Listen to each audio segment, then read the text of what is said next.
All right, here we go. This is the System Failure Podcast number 47. How's it going, Pete? Hey, Brian. Pretty good. I had a chance to go out to the great State of Maine Air Show, whatever they want to call it, up to the old Naval Air Station in Brunswick yesterday. That was fairly entertaining. Was it like an overwhelming display of our military-industrial complex? Well, the thing is a propaganda. I mean, it's like the flyovers at the beginning of the NFL games. They have a narration of what all the aircraft are doing, and there's a lot of, well, the F-16 has a thrust to ratio of X, allowing us to project military power and protect democracy and your freedoms abroad. There's a lot of talk like that. Well, that's kind of at odds with Top Gun 2, isn't it? Apparently we just can't compete with these 10th generation fighters or whatever it is in these other countries. Well, that's the thing. Fighter aircraft, like with meat-based pilots in them, are quite obsolete at this juncture, right? Obviously, drones can bank and maneuver in ways that will just destroy your body. So if you have an unmanned aerial vehicle or a UAV, that's a lot more maneuverable than these huge fighter jets. So it's kind of a dying thing. Well, I know we talked about Top Gun 2 back in the day. Yeah. I'm really confused, though, about which country is it exactly? Is it China that has the better military technology than us? Or is it Russia? I don't know. I wouldn't say. I think the Chinese are starting to surpass us, technologically speaking, across the board, broadly speaking. I don't know about military technology, though, because all that military technology is highly classified. So, for example, when the first Iraq War, Operation Iraqi Desert Freedom, whatever it was called, the first Iraq War, they unveiled these aircraft that they'd been sitting on for 20 years, the F-117 Nighthawk, which is they classified it as a fighter, F-117, instead of a bomber. But the F-117 Nighthawk does, in fact, fly over targets and drop bombs on them. It doesn't engage in aerial dogfights. But it has the weird angular radar profile so that if you've got a radar dish, none of the radar beams are going to bounce directly back at the tower. They're designed so there's no perpendicular surfaces whatsoever. And so we had just been sitting on that technology for decades, and they unveiled it during the first Iraq War. So who knows what they're sitting on? I mean, they may have back-engineered alien technology and have advanced beyond the paradigm of general relativity in the specific case of special relativity that is Newtonian mechanics, and they may be able to who knows what they're capable of. Their technology is like a decade or two ahead of what they publicly admit. So I have really no idea. It's a long way to say, let's just say I have no idea and leave it at that. But it does seem like the Chinese are, in terms of just civilian domestic technology, it seems like they're a little bit ahead of us. They're starting to pull ahead of us a little bit. Well, of course, the rub about Top Gun 2 is that the geopolitical situation and America's political situation is that we can't name our enemy. Right, yeah. And they keep talking about these 10th generation fighters or something like that appear to be more sophisticated than our own technology. I would have to imagine that if there are people who have access to, some kind of quantum space vehicle or something that surpasses Einsteinian physics or something, that it's probably not really an access of the regular military, or maybe it is, but it's probably, well, it seems like there's one shadowy organization that controls all the governments, because they were all in lockstep during the COVID and whatnot. And so it's probably whoever controls everything has access to that kind of technology. And then there's just the regular military in each country. But of course, planes I suppose are out of date, as you were saying. Yeah, well, we don't know exactly who's ahead and who has what technology, but we can definitely say that we've up and integrated our economies with the Chinese. So now we're in this awkward position where they're our biggest geopolitical rivals. We've got a Thucydides trap on. The old Athenian general Thucydides. He wrote up a book he wouldn't have called it a book, but he wrote down an account of the Peloponnesian War, which is the conflict between the Spartans and the Athenians. And the thing there, Sparta was the biggest power on the Greek peninsula, but then the Athenians were up and coming, so the Spartans felt like they had to go to war with the Athenians just because they wanted to maintain. And that's exactly what we're doing with the Chinese. The Chinese are outcompeting us badly in terms of economic growth, and they're becoming a first-rate global power, and we feel like we have to be their military rivals as a result of that, except for it's really awkward because because we're economically integrated with the Chinese economy, our movies can't name our enemy. So you just have Top Gun 2 just has a generic enemy who you can't, it just kind of looks like something maybe you'd see on the news, but again, they don't name a country. So it's very funny to see that he, it's funny to see you remember when John Cena had accidentally acknowledged the existence of Taiwan off the coast of China? Who could forget? They had to come out and give an apology in Mandarin. Well, it's a real mask off moment. He went out there and spoke like perfect Mandarin too, so you can tell he's been working on it for a while. Yeah, that really shows you the reality of what's going on. John Cena obviously knows which way the wind is blowing. Yeah, he's got his he knows which side his bread is buttered on, eh? Well, just speaking of Thucydides' trap and whatnot, but just one point I saw raised on Reddit is that I guess like Russia's invasion of Ukraine is like the first time that a country with a McDonald's has invaded another country with a McDonald's. That's quite an interesting litmus test, the McDonald's test. I believe that McDonald's has up and pulled out of Russia though at this point, but that's like a pretty dubious omen for the future, I think. It sure is interesting to see how as the world gets smaller and smaller and the internet makes us all part of one big global consciousness, it's interesting to see the states doing old school saber rattling or trying to relate to each other as they did in the 20th and 19th centuries, and it's just so weird and strange and awkward. And as you mentioned, Brian, Top Gun 2 is a prime example thereof, eh? All right. Anything else about the air show? No, that's it. But I understand you were down at a magic tournament in Massachusetts yesterday on Saturday. Is that correct? It is. Yeah. And how did you do at said magic tournament? Well, I did split the finals, which is pretty exciting. Yeah. Yeah. I mean, there was some fierce opposition. Yeah. So split the finals means what? Well, I mean, the second place pays like $200, and first place pays $250. So we both took home $225. I see. Yeah. Although I got the deck box, that's sort of a trophy, and my picture is going to be up on the Facebook page. What, did you negotiate that? Well, the other guy wanted to leave, and so yes, I suppose. He had to give some concessions. I see. So you get the glory. All right, that's pretty good. How long would it realistically have played you how long would it have realistically taken to play out the final series? Like 45 minutes probably.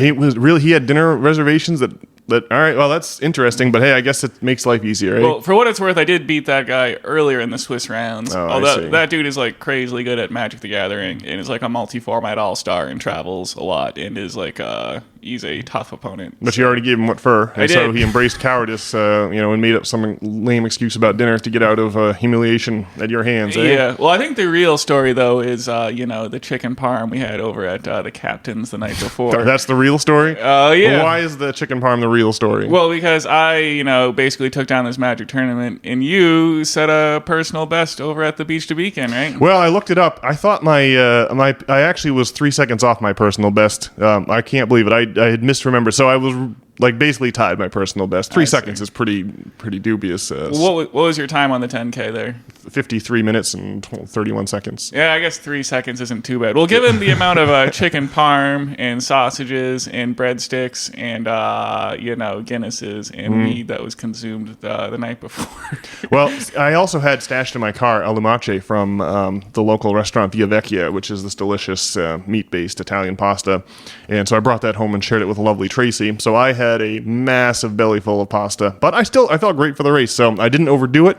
Yeah, I was worried when I had chicken parms number 3 and 4 that perhaps I would have overplayed my hand, so to speak. But nope, felt great yesterday. It was a nice race. It was pouring rain, so we were just soaked the entire time. Yeah, I haven't had any Olive Garden in a while. Did we say it was chicken parm, like catering from the Olive Garden, basically? I guess we did not mention that. But yeah, I haven't seen fit to visit the friendly confines of the Olive Garden in many a moon now. It didn't seem too bad. At least the chicken parm was palatable. Do you remember that time we went to the Olive Garden on the 4th of July? Yeah, buddy. A number of years ago? Yeah. I mean, we were looking for something. We'd gotten Ratchet first, right? Yeah. And so, we stumbled in there, and the hot waitress, asked us what our plans are. As though the answer would be that we're going to go, take a sailboat out on Casco Bay and, watch the fireworks with a bunch of hot ladies and maybe do cocaine or something. Well, the hostess walked us back to the table and asked us, so what y'all doing here for the July? Yeah, and I was like, well, we're fucking doing it.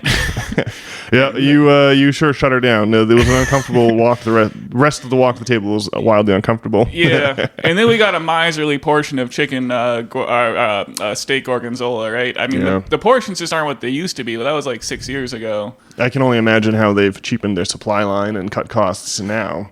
But, the massive tray, though, of chicken parm that the captain had procured there was, a problem in my, ratchet state. And I guess I was worried about you and how you were how the race would be because I mean, didn't you, so you had like because didn't you have a pasta dinner like before you went to the captain's? I just had the beef carpaccio, so it's just thin slices of beef with some sauce, so it wasn't like a huge pasta So you had the portion. beef carpaccio, the chicken parm, and then the other dish afterward. But it was great. I had I slept really well, and I woke up with with my body loaded with carbs, ready to go. So it was great. I had a great time. The Beach to Beacon, for those who don't know, is it's just a 10K that they run in Portland, Maine every year. It's probably the biggest profile race. They have like professional runners come and run the 10K in 29 minutes, which blows my mind. They're all like, Ethiopians and Kenyans with these unbelievable. Man, yeah, it's like 15-minute 5Ks. Obviously, that's pretty wild. Yeah, those fast. People are just they're getting 28 and 29 minutes. You're like, man, and the fastest women are getting like 32 minutes. The fastest men are getting like 28, and oftentimes they're East African, so they've got those lanky physiques that just give off heat, as opposed to like an Eskimo-shaped body, which is designed to not, lose heat, but those long, slender Ethiopian and Kenyan frames with their ability to just exude heat and just chug along at a ridiculous 8-minute mile pace, mile after mile. 4-minute mile pace. 8 minutes is my time. Theirs is like 4 minutes. It's crazy. But anyway, good times. There's a big lighthouse, the big quintessential lighthouse in Portland. The finish line's right there. And they have a bunch of pictures and all manner of sponsors and excitement. So it's great. Thousands of people do it every year. Nice. Yeah. So, Brian, in the news this week, we've had no shortage of excitement with the stock markets fluctuating wildly with several 100-point drops twice this week. Pretty wild, eh? Well, I saw that the price of Bitcoin was back down to like 60K. Yeah, the Bitcoin was soaring at the end of last week, but now it's come back down to earth a little bit. But it's a good time to do some cost averaging and buy a few extra chunks of coinage if you can afford it. I mean, given our outlook on the podcast and just the way that Bitcoin, like it's been over like 60K basically. I mean, it got down to like 58 maybe, but it basically seems to hover around 60. And just given our long-term economic outlook, I'd still have to think that accumulating Bitcoin is like a smart move, right? Yeah. I think that as long as the Federal Reserve can get away with continuing to print crazy amounts of money with vis-a-vis their quantitative easing, as long as their balance sheet keeps swelling and bloating, I got to think the asset prices will continue to rise apace, and Bitcoin will be the premier example of that, as it provides a sort of alternative hedge against runaway printing at the Federal Reserve. Well, given the way that like interest rates have gone up, the way that Bitcoin has still continued to like maintain its price, just because the high interest rates mean that if you keep your money in cash, you can get paid a good interest rate, and yet the price of Bitcoin has held and risen. And so I guess my opinion would be that if they lower interest rates, you're going to really see the price of Bitcoin explode, because it's not worthwhile to keep your money in dollars. You want to put it into assets of some kind, right? Yeah. And then there's also the ratio of dollars to Bitcoin. If they flood the market with dollars, if there's way more dollars than there used to be, then you got to think that the price of Bitcoin will be reckoned in more dollars than it used to be. So, yeah, I don't know. It does seem like it feels like the Fed maybe overshot their mark a bit with these high interest rates, because it wasn't just the job report that came out this week that was a big miss. It was a bunch of manufacturing indices that indicated that economic activity is slowing at a rate probably much faster than the Fed was prepared to deal with when they made their announcement 3 weeks ago that they might have a rate cut in September. But it seems like unemployment is now shooting up faster than expected, and so now they're going to be stuck between a rock and a hard place, because they had rates risen trying to tamp down inflation. Now inflation has many causes, or a generalized rise in prices has many causes. Supply chain can be one of them. The COVID disruption could be another. And then there's the part where if you run a corporation, it's much easier. Like you can make more money for your board of directors by thinking up innovative new ideas or expanding capacity and expanding the size of your manufacturing plants. Or you can just put up prices and hope that people won't abandon your product. And it's just the easiest and least creative way to make money is just to jack up your prices, or to make more money than last quarter, so you can show a tidy profit to your board of directors. Well, it's funny how like the Fed or whatever has to project this idea that the economy's like doing well. Yeah. The economy hasn't been doing well since like before 9/11, right? Yeah. Yes. Well, to expand on that point a little bit, you've heard this thing about the yield curve, right? Like if we can just step back in time to 2019, the yield curve is obviously when the Treasury holds bond auctions, they have different maturity dates. They might sell a 3-month bond, or a 2-year bond, or a 10-year bond. The 10-year T-note is what mortgage rates are based off of, whatever the rate is that the Treasury has to offer to incentivize enough buyers to buy their 10-year T-notes. And like if I was going to borrow $10 from you, Brian, and I was either going to pay you back in 2 years or in 10 years, you would expect to collect more money on the 10-year. You would expect to collect more interest on the 10-year. I would. Yeah. Well, so the inverted yield curve means that the 2-year bond is more expensive than the 10-year. So it's like it means that the money markets or the bond markets are expecting some kind of disturbance in the near term, but they're projecting tranquility in the long term. So that's an inverted yield curve. And up until like 2017, 18, 19, it was a surefire predictor of a recession. But we've now had the yield curve. Well, okay, hang on. Go ahead. Well, so an inverted yield curve, so a 2-year loan is more expensive than Correct. a 10-year loan? Yeah. Which you wouldn't think that would normally be the case, but if you're expecting some economic turbulence like next year and the year after, then you might demand higher prices in the near term, whereas, the 10-year, you would just demand the average over 10 years. No, okay, and just so if I wanted to borrow like $100 from you for 2 years, like would it be like $200 to rent it for 2 years? And also like $200 to get it for like 10 years, or is it like a yearly average takes out to be more? These are annualized, so it's the yearly average. It's the amount you get paid every year. Okay. So the total volume, you would make more money overall, even in an inverted situation. You would make more money overall over 10 years, but the average interest rate per year is lower than just for 2 years. I guess that's what I'd expect. All right, makes sense. Yep. Yeah. So this, as mentioned, has been a surefire recession indicator for as long as they've been tracking such things, since like the 20s or 30s. Oh, and it started. This is why I thought it was the end of the line in the late 2010s, right? 2018 and 19.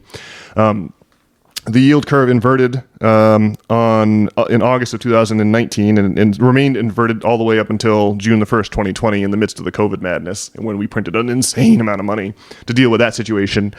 So it's just the other thing that happened in the fall of 2019. Listeners may remember we were hurtling towards a recession at a truly terrifying pace before COVID popped up and gave the Fed an excuse to print an unprecedented amount of money again, and the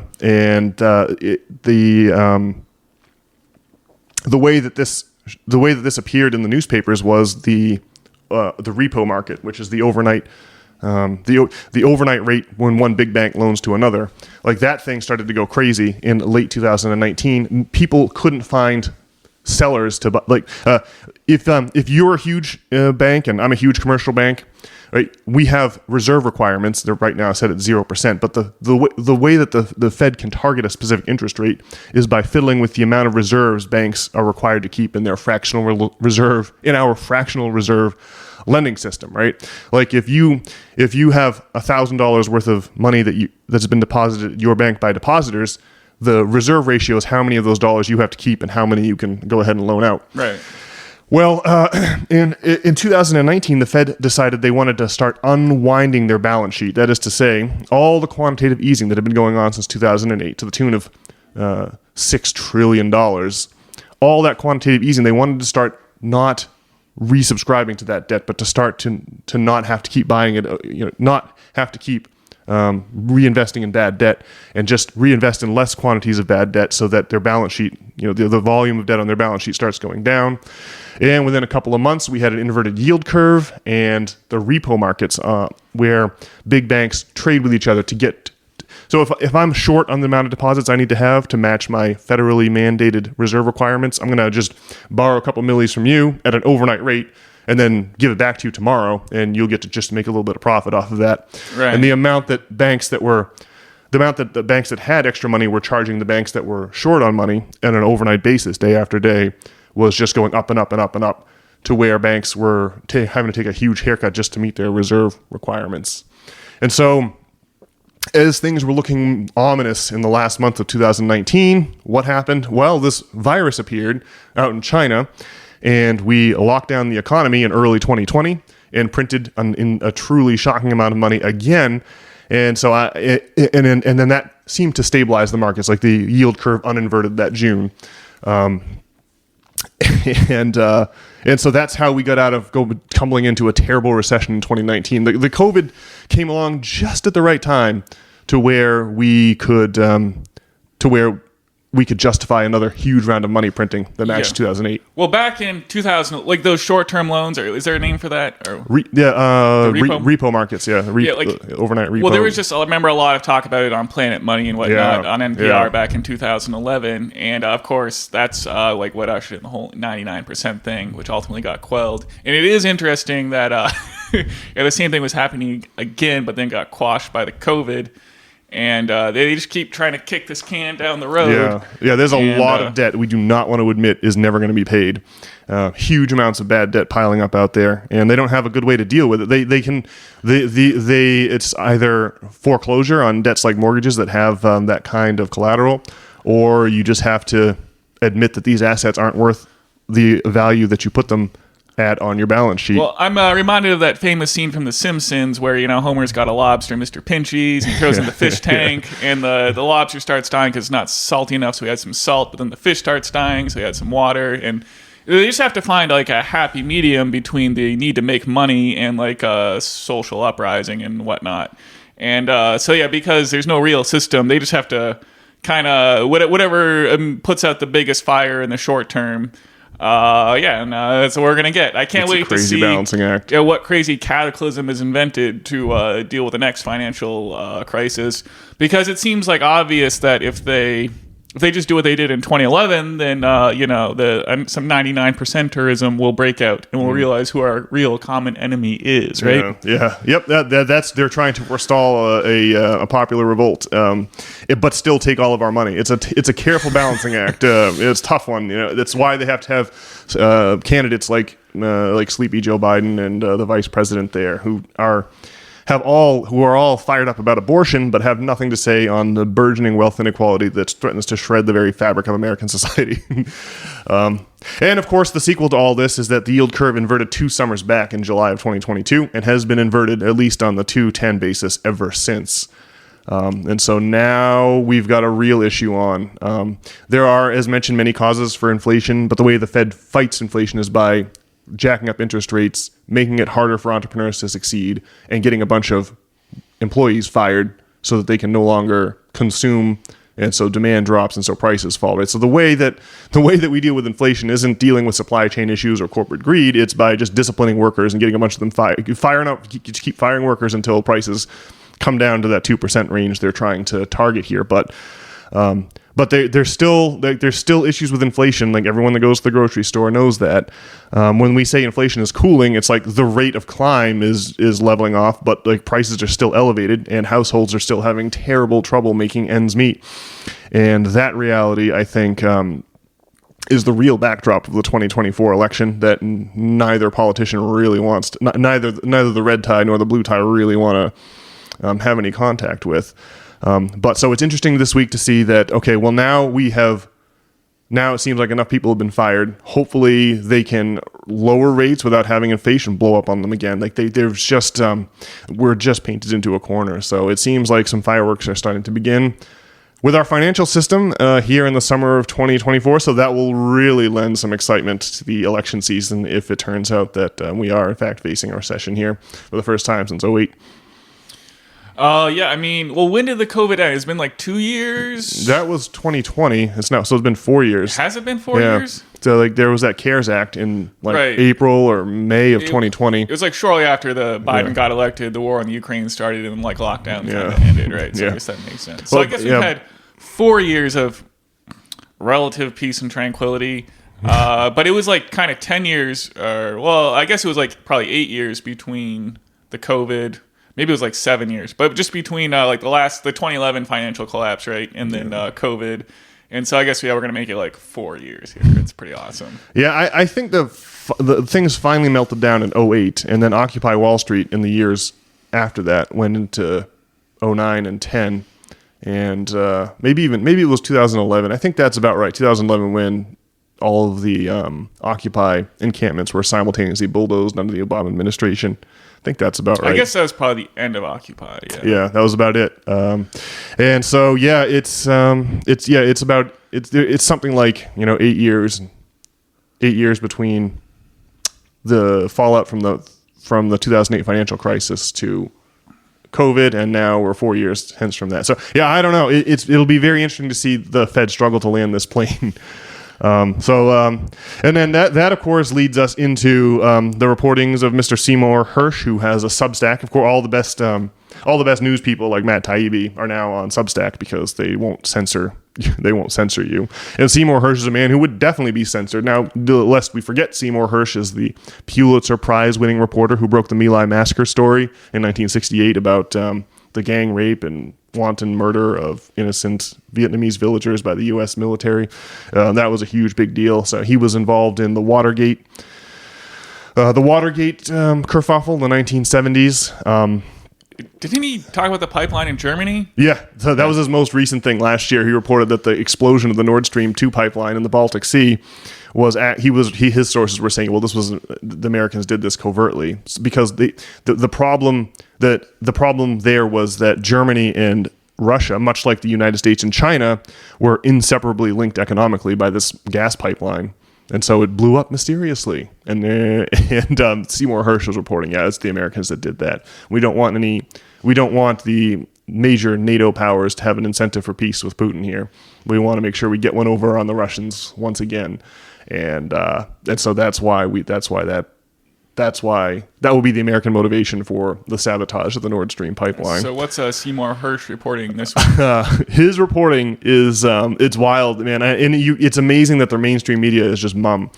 But the report is that President Biden, the name of the article on Substack is Leaving Las Vegas, and of course Biden was at a campaign stop in Las Vegas 2 weeks ago, and he was having some kind of a medical issue, and they flew Air Force One home at like really hard, like they were flying that 747 to the point where Cy Hersh's source says that the plane was like shaking. And then within a few days, there was radio silence from the Biden camp, and then suddenly Biden was announcing that he was dropping out the race. And Cy Hersh's sources say in the interim, Biden got a call from Obama, and Obama was saying, I've got Nancy Pelosi, Chuck Schumer, and the Vice President, Kamala Harris, all agreeing to, if you don't step aside, invoke the 25th Amendment, meaning that the president will be removed for being unfit from office. Basically the choice for Biden was, you can either step gracefully off the stage as a hero and we'll all laud you for doing the right thing for your country, or you can be dragged through a messy 25th Amendment proceedings where you'll be removed forcibly from the presidency against your will. And and so that's very interesting to me. That there's a lot of the mainstream media, rather than reporting that, is just shaking the pom-poms for Kamala Harris and trying to make it seem like yes, we've now got a young candidate who can hopefully defeat the Donald in November. But the true reality of what's going on the Democratic side is utter chaos of the kind just described by Mr. Hersh. So that's really, really interesting that's what's going on behind the scenes. There's real power behind the throne, moving pieces on the chessboard. Well, yeah, it's some Game of Thrones action. Yeah. Yeah, it does. I mean, it seems like obviously Biden didn't want to let go of power and there was some kind of coup. I don't know. Have you seen, it seems like a crazy conspiracy theory, but have you seen about how, like, it seems like Biden has, like, suddenly grown? Yeah. Because you can Google, like, Netanyahu and Biden, and Google says they're both 6 feet, and the photos when they met up recently, I mean, Biden's only a couple inches taller. Have you seen the photo? Yeah, I know exactly. It's like from the portico outside the West Wing, or outside the Oval Office there, and Biden is standing next to his wife. And this character seems to be substantially taller than his wife, whereas he's usually like a comparable height in this photograph. Yeah, but I mean, we're looking at the photo right now from July 25th, 2024, and Biden is just clearly a couple inches taller here. But I don't know. It's probably a crazy internet conspiracy theory, but it seems, on the other hand, like some kind of coup, like obviously happened. The thing that I notice is that Biden sometimes has like a butt chin and sometimes doesn't. It's very weird. It could just be a trick of the I don't know. It's like the shooter in Pennsylvania of Donald Trump. Like I could believe that there was that this man is not just a lone gunman, and that there could be all kinds of irregularities and that there's reason to suspect a conspiracy, but I don't know. With the mainstream media totally in dereliction of their duty and utterly uncritical and just being a stenographer for state sources, like your NPR, your NBC, all of the CNN, all of these are just, it's like the state propaganda out of some banana republic. You just can't go around believing what they say. But man, it sure would be interesting if the illusion was so comprehensive that they have multiple body doubles. They swap in and out, depending on what they need. And I mean, I wonder how much of a show we're really being treated to, right? All the world's a stage, the men and women merely players, as the bard once wrote. Yeah, I mean, just another famous one is just like when Epstein got murdered in prison and his body's coming on the gurney. Like the ear is just different than what Epstein's ear normally looks like. It's just a different shape. So, I mean, maybe something happens when you get strangled to death to your ear somehow and it looks different, or maybe there's some convoluted explanation. But I think it's pretty obvious that our political reality, or the reality of the people in charge, is like, we know nothing about it, right? I mean, it's just like the illusion of control. I mean, the people who are really in charge are like your Rothschilds or whatever, and probably people even more powerful than that we just don't know about. And the Rothschilds are just like some kind of front for that, right? Let's just say we have no idea and leave it at that, huh? Well, I think we should be remiss at this juncture not to mention the classic conspiracy internet documentary, JFK to 9/11. Everything is a rich man's trick. We used to watch it on YouTube. You might have to go onto Rumble and find it, but I know it's on Rumble. But in that documentary, quote unquote, they suggest that they swapped out JFK's body in 1963 with a Dallas PD officer who bore a striking resemblance. They show a picture of this guy, and he does look like JFK. And the idea was that they needed a body where they could plausibly pin a lone gunman explanation, and multiple shots, from multiple angles weren't going to cut it, and so they had to swap out the president's body on the flight back to Bethesda, Maryland, with this Dallas PD officer who just looked like JFK who disappeared that day, and so anyway, who knows how true all of that is, but man, you have to remain agnostic towards the stage play or the soap opera or the WWF wrestling match that we're being treated to on television, and not believe uncritically the things that they're telling you.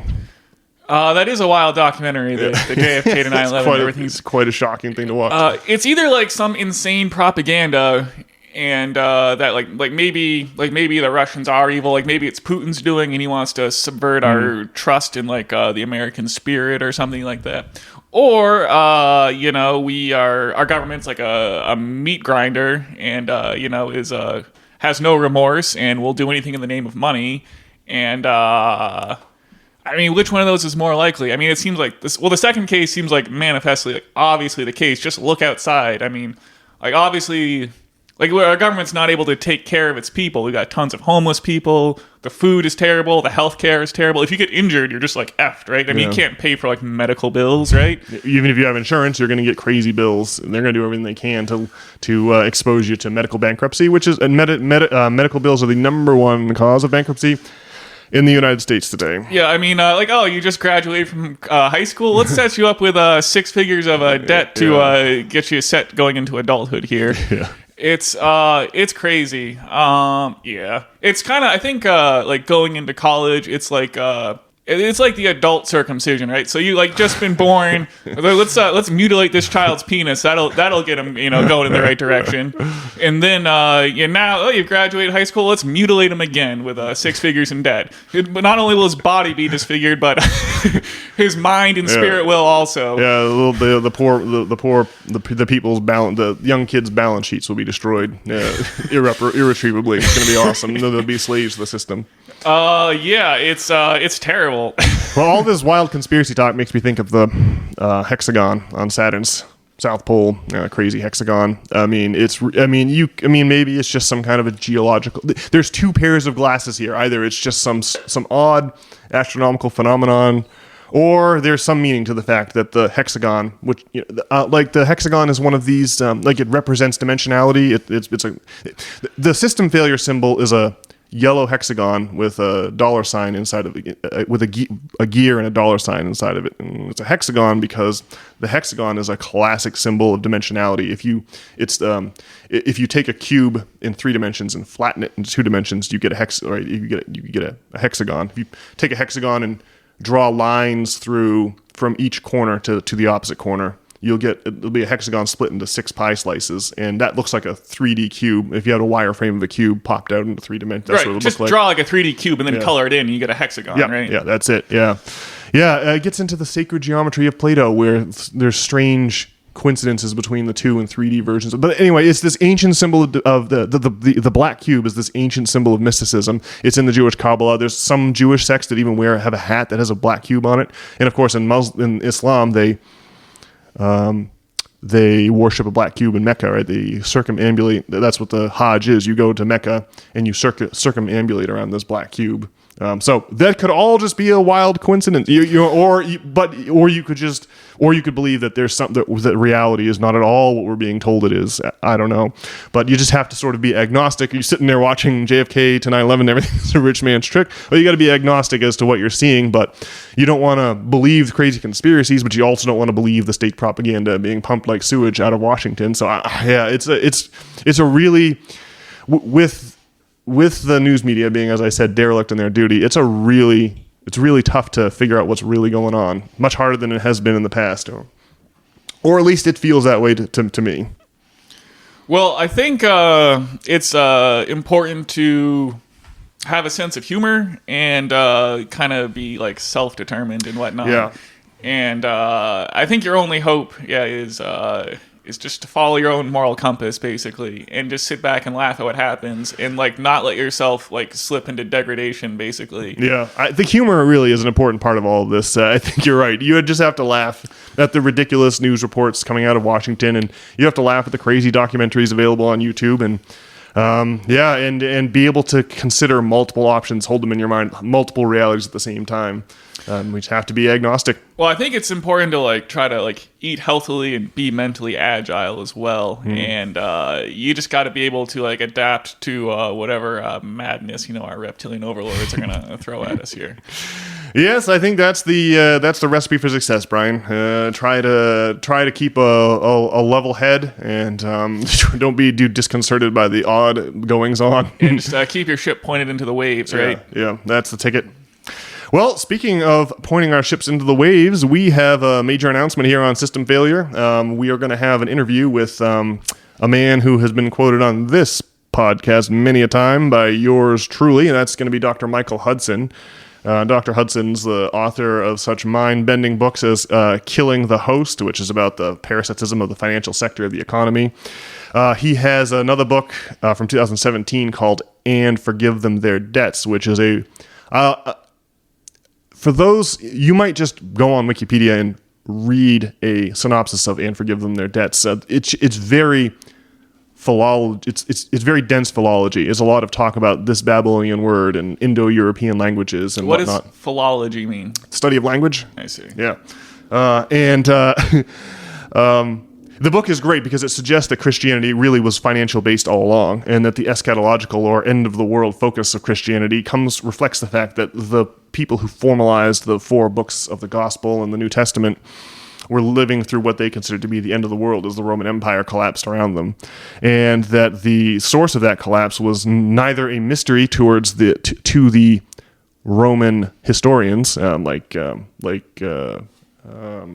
the heavy hitters like Livy and Plutarch blamed interest-bearing debt for the collapse of Rome, and it's in the idea being that interest-bearing debt with collateral becomes a lever with which you can pry away with the property of the poor, which the 1% gets to collect the property of the 99%. Loans oftentimes turn out to be unpayable. There are exponential functions. Promising money and to pay people money in the future is easy. Actually delivering that money is hard. So invariably, there are business cycles, and maybe because of a flood or a war or a famine or something, all these agricultural debts are all rendered unpayable at once. And then the idea in the old agricultural society, the old societies in the aftermath of the agricultural revolution, like your Sumerians and your Babylonians, your Babylonians and your Assyrians, would periodically forgive debts when it needed to happen, rather than allow rich creditors to foreclose on everyone's property all at once. They would forgive the debts, right? The choice here is between forgiveness on the one hand and foreclosure on the other. And choosing foreclosure is it terminates societies. And that's what the old writings of Babylon are all about. And the Jews found out about those old writings in Babylon during the Babylonian captivity in the 6th century BC, baked it into the Old Testament, whereas those documents were formalized upon their return to Jerusalem. And so that these are the scrolls that Jesus is waving in the faces of his parishioners, or in his very first debut sermon. He's unrolling the scroll of Isaiah, which talks about debt forgiveness. And so this is the focus of Dr. Hudson's book, And Forgive Them Their Debts, from 2017. And he's got another one that came out last year, The Collapse of Antiquity, which is more focused on the specifics of Greek and Roman society versus Babylonian language. All right. Well, see, I just want to say that this idea that like Christianity is really about debt, I think is maybe putting it a little strongly. Or, I mean, the thing is that like in our current society, like debt is like the biggest thing, right? But I think Christianity is getting at some kind of truth that like applies to like debt and like our souls or something, right? So the economy, the economics really, there is a connection between religion and economics, in the sense that the rationale we use to decide who produces what and who consumes what, the system that we put in place reflects our moral intuition, right? We're trying to create a world that matches our sense of justice. So there's this thread that connects morality and economics. And so that's why religions are so often concerned with financial matters. But I don't think it's overstating the case to suggest that Christianity was prior to St. Augustine in the 4th century. It was principally financial in nature. I mean, Dr. Hudson has it right there in the title of his book. The Lord's Prayer begins, "Forgive us those debts as we forgive those who are indebted to us." It is not some small canard or some tiny thing. It is literally talking about debt. And a good portion of "And Forgive Them Their Debts" is dedicated to the notion that sin and debt are the same word in most Indo-European languages, like German. So, there is this problem, like, we want our society or economics or whatever you were just saying there to reflect our moral intuition. But and obviously, economics is now used as this way to suppress our moral intuition and have like tons of homeless people out on the street and whatnot. It's an abomination our economics is currently formulated. Well, I don't know. I guess maybe, I'm sure Dr. Michael Hudson's put a lot of work into this, but I think,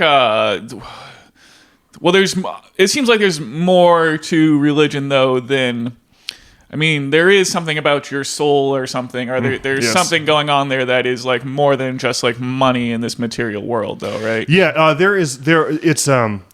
It's at least in the case of Christianity, it's this grandiose idea, and one of the most obvious ways that the rubber meets the road, where that grandiose idea translates into a functional reality, is economics, right? It's almost like you're taking this grandiose idea, and the way that you apply it to day-to-day life is economics. Right? These ideas of justice are like there's just a certain moral. It's like ringing a tuning fork. There's just a certain morality that appeals to us. It's almost hard to English it. It makes me think of the time that. Well, you would always do this to our mom. At Fenway Park, where the Red Sox play, there was always there was some incident like 2005 where they brought out a special needs child to sing the national anthem, but the child couldn't quite. He was beset by such a case of special needs that he couldn't quite make it through the anthem, so the crowd kind of filled in. And you would bring this up to our mom to get her to cry on cue, right? There's just something about that there's something about the resonance of that specific frequency of that tuning fork that just felt like justice. It's what you want. It said another way, what you want is for economics to incentivize young people to flourish and to make new families, right? Because the minute that you start allowing older people to abscond with younger people's money, now you have a society terminating problem. You have no one's making babies, and that's just the end of the line. Child rearing was a focus in the Roman Empire. They had incandescent debate over abortion. They created a tax structure to incentivize people to have more kids because no one was having kids because a tiny number of Roman citizens accumulated all the wealth. In a city of 1 million people, like 1,000 people own wealth, and that's it. It's just wild stuff. Well, obviously, since humans have been conglomerating in cities, like how we negotiate this relationship with each other when there's like lots and lots of people, and not like when we're just like a tribe of like 50 out in the woods hunting buffalo or deer or whatever, what have you. It's a pretty darn important topic, and I guess we've been struggling with it for thousands of years because obviously we don't have it sorted out yet. I don't think it's that hard to sort out. The problem is you've got a powerful minority, the oligarchy, constantly trying to create a economic reality where they're entitled to just way more of the way more of the share of goods and services than they could possibly ever even hope to consume. So we have people working against us trying to deliberately block the system from distributing goods and service in an equitable fashion because they'd like to continue receiving goods and service in a less than equitable fashion.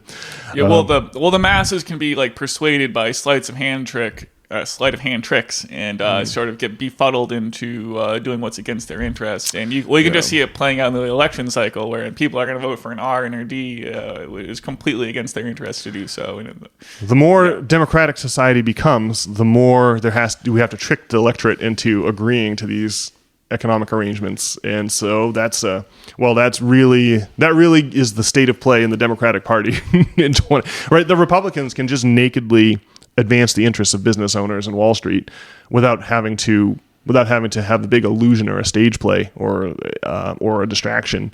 But the Dems can't do that, so they have to.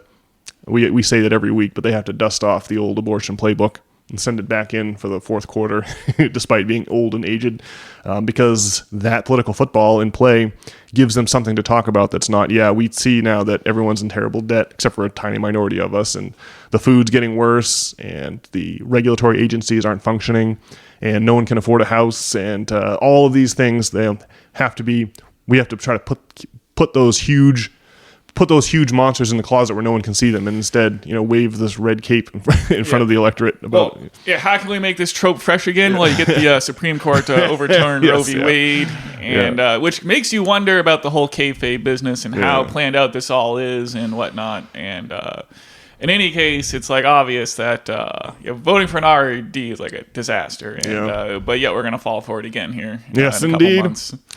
Well, we can do our part, Brian, to by bringing people the voice of Dr. Michael Hudson in a couple of weeks. That episode will drop on August the 26th. The interview itself will take place on August the 20th, and I could not be more excited. This man, Dr. Hudson, has had a huge impact on the way that I understand the world in economics.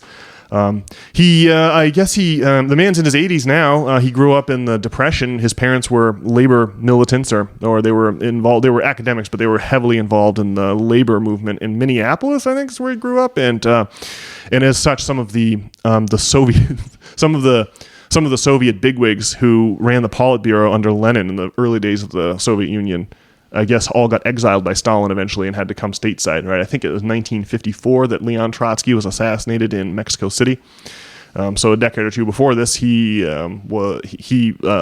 Michael, because of his parents, Hudson came into contact with Trotsky, and he's Leon Trotsky's godson. So it's like, this is a wild get for System Failure. This is going to be an amazing interview. We'll be sure to ask him the best questions we possibly can. We'll have it all planned out beforehand, and it will really be, for those who are listening who have not heard from Dr. Michael Hudson, prepare to have your brain box exploded. The dude really, he just drops bomb after bomb, and you go, okay, I can see that the orthodox economists who run our society are totally on the take, and it's a total, like you say, kayfabe, and more as the establishment shrinks, and more people are ejected from it, and find themselves in a heterodox stance versus an orthodox stance.